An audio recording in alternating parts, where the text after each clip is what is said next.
vastly cuts down on the number of reviews you have to do for each card, and improves your efficiency, and reduces the amount of times you have to review a card just to get it to the same interval. So you see here, I have to review cards on average maybe 2 to 3 times less than the default Anki settings before we get out to really long intervals, which is really great because it makes you more efficient and it saves you time. And furthermore, what I'm about to go to on the next slide is the longer learning steps are also shown to actually test your memory better and improve your retention better as well. So longer learning steps are better. As I mentioned before, this first 10-minute learning step from Anki, what is it really testing? It's just testing your 10-minute short-term memory. It's not really testing anything. It's not challenging you very much. You need a longer learning step in order to retain your cards better. So that's why I think these longer, I'm very confident that these longer learning steps are better.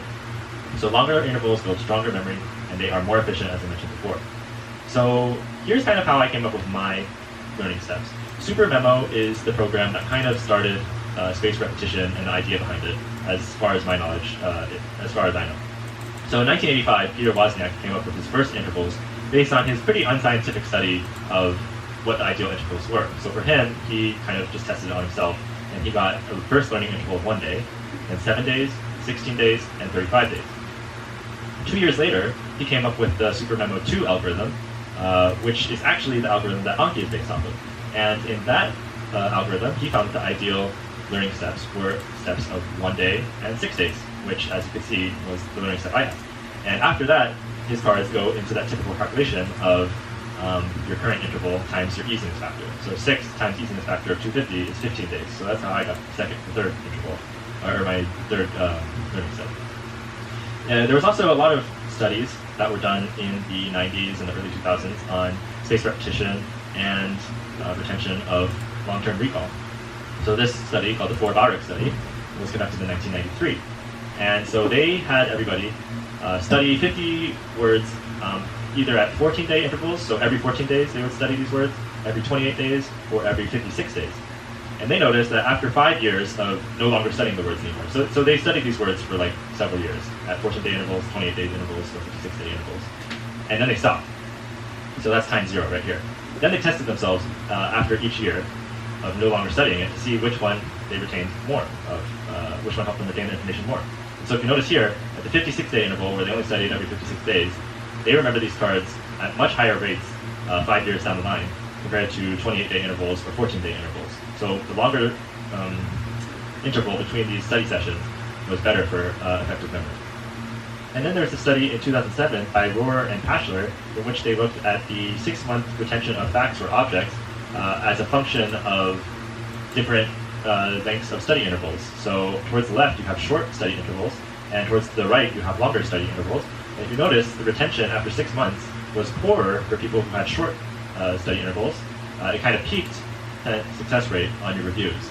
And what I mean by this is when you get your cards back as reviews, you should be marking good on 80 to 90% of them. And the reason for that is pretty simple. If you're getting over 90% of your cards correct, it's a sign that those cards are a little too easy for you and you're reviewing them too frequently. And it's better if it's a little bit harder for you, so it challenges you more and stimulates your memory a little bit better. So that's why you want that 80 to 90% range. If you're below 80%, then it's a little too difficult for you, and you should probably be reviewing your cards a little more frequently, because if it's too difficult, it's also very tedious and demotivating to review cards when you're getting like half of them wrong or 3/4 of them wrong all the time. So you should target an 80 to 90% success rate in Anki. There's a really wonderful blog by somebody, it's called the My Crappy Code blog, and it talks about this a lot more in depth. He's got some really great articles on Anki and theory around how you should be using Anki optimally.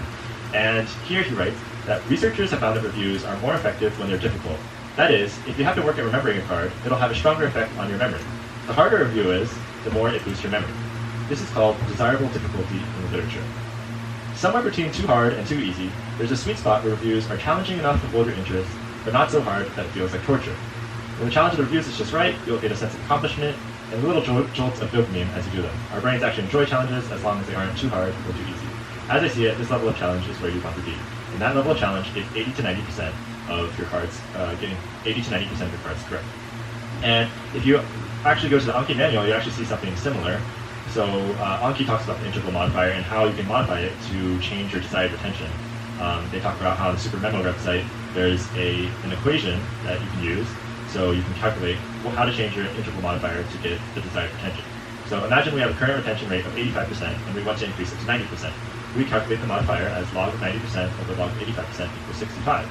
So basically you have to change the interval modifier to 65% in order to go from a retention rate of 85% to 90%. So what they say though, is one important thing to note is that the trade-off between time spent studying and retention is not linear. We can see here that to increase our retention by 5 percentage points, we'd have to study 35% more frequently.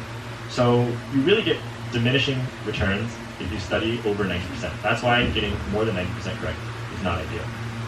So how do you achieve your ideal retention rate? Well, we follow